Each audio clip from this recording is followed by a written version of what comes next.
Peace and blessings to all of God's children. I pray this finds you well, and your walk with God is becoming more intimate, closer, because, practice makes perfect. What you do over and over again, people will come, it's a lot of complicated things in life. People see you doing it, but they don't see the work you don't put into it. So put your work in to know God in you, as you, and for you. Proverbs 8 is a proverb written by Solomon concerning wisdom.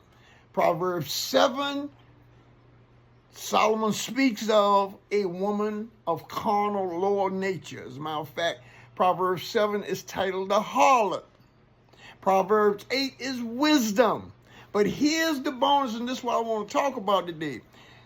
Proverbs 8 verses 22 through 31, King James Version. Excuse me.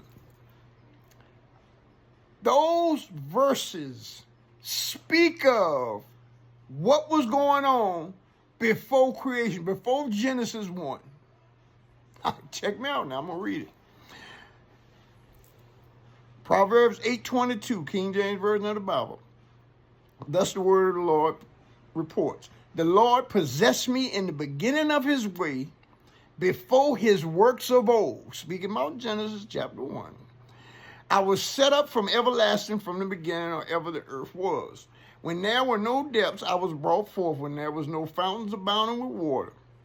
Before the mountains were settled, before the hills was I brought forth, while as yet he had not made the earth, nor the fields, nor the highest part of the dust of the world.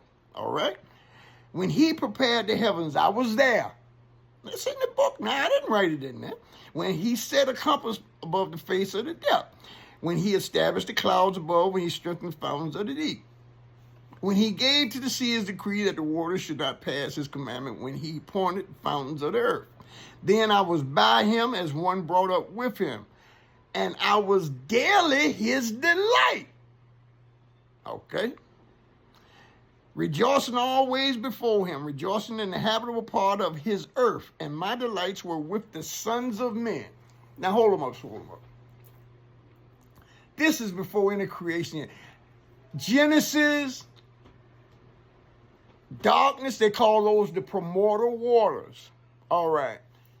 From this, now let me add something else in here too. Now we have all this technology. Everybody got a platform. People talking about the Nag Hammadi Library, the Dead Sea Scrolls, the Gnostic Gospels, Gnosis, and all this.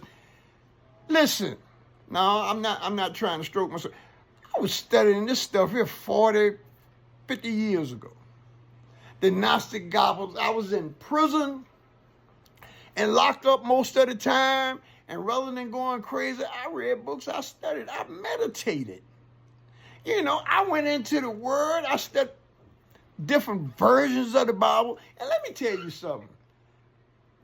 This Bible, as we know it, has been edited. I mean, right now, how many versions do you have? So, the actual Word of God is ineffable. It's beyond mistake. It's without error.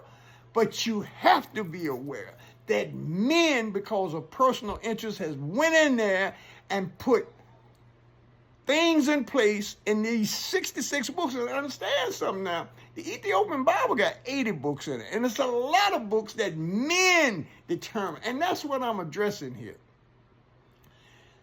The scriptures are not just one complication that you become caged in like a trapped mouse or something.